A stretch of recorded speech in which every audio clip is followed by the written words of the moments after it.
ang mga taong nagpapabayad, mga taong naninira. Panalangin natin sila. Magsama-sama tayo ngayon, hindi nakatingin ang Diyos sa ating bilang. Kahit tayo ay ilan lamang, ay nakikinig ang Diyos sa ating panalangin.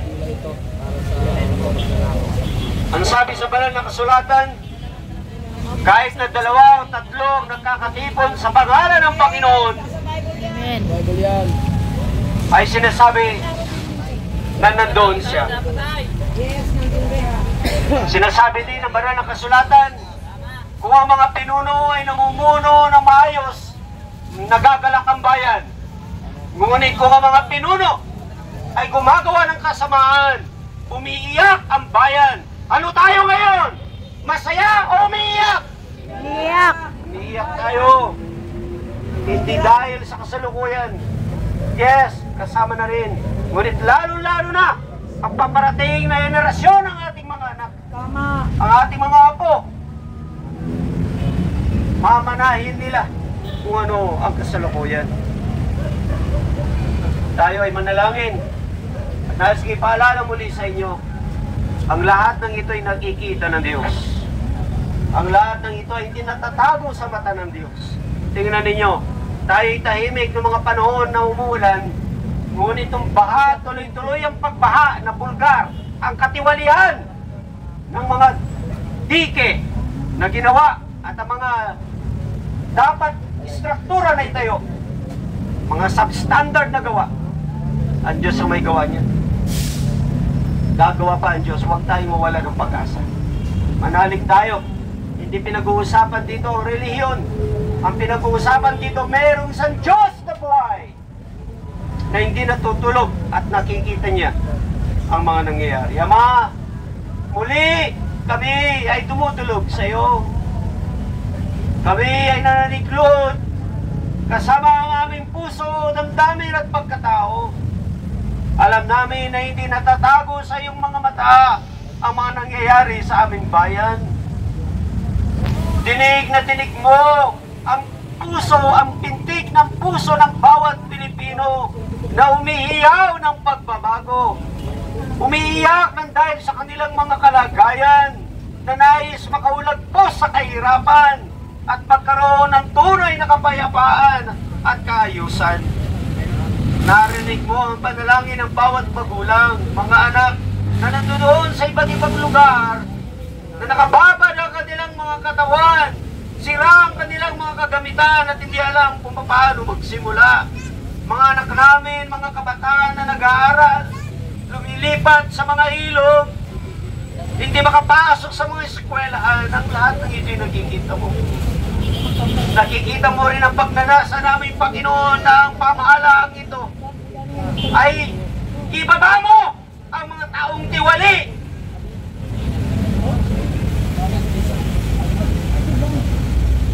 Mabuksan ang kanilang mga mata at kaisipan bago maging huli ang lahat para sa kanila.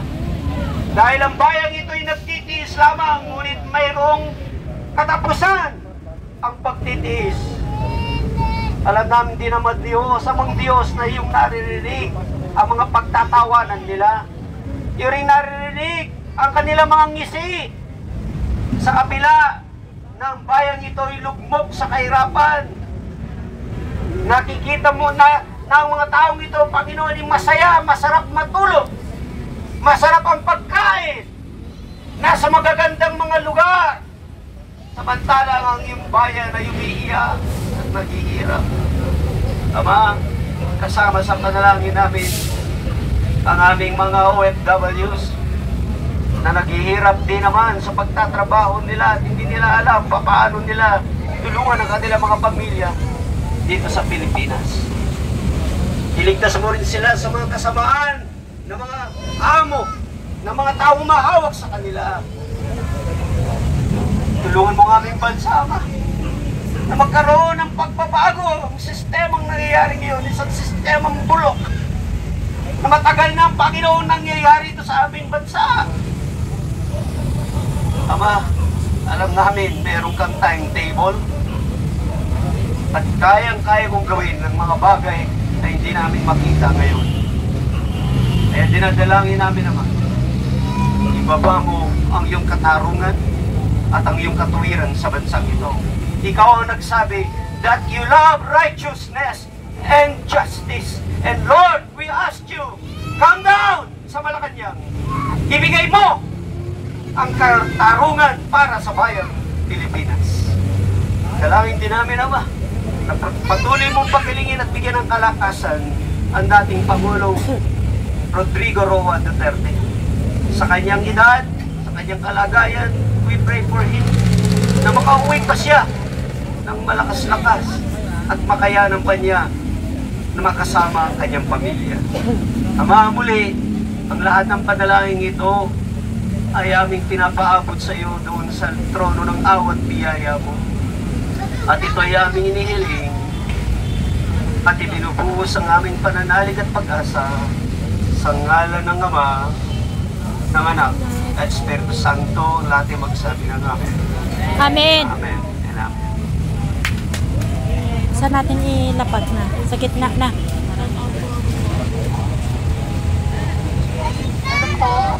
Kung may mga nais pong magsalita at kung magpahayag sa kanilang mga damdamin, ay pupunta lang po dito at tayo po ay inanyayang magsalita po para yung boses niyo po ay malinig ng bawat islan, bawat nanunungkulan ngayon, lalong-lalo na po yan sa palasyo.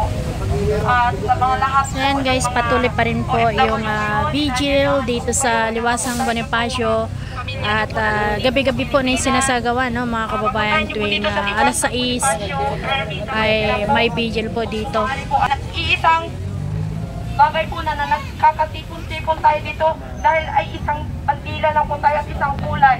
Nawa po ay ang bawat isa sa atin, lalo yung mga leaders natin sa maliit man na organisasyon hanggang sa pinakamalaking organisasyon, nakikiusap po kami sa inyo. Kung hindi po tayo magkakaisa, ay hindi po tayo magiging magtagumpay sa ating mga goals. Tunay na hanganin natin ay ang pagkakaisa po, magkaisa po tayong lahat. Kung ano man pong grupo kayo, walang grupo-grupo po dito. Hindi po tayo nandito para sa grupo. Nandito po tayo bilang mga Pilipino.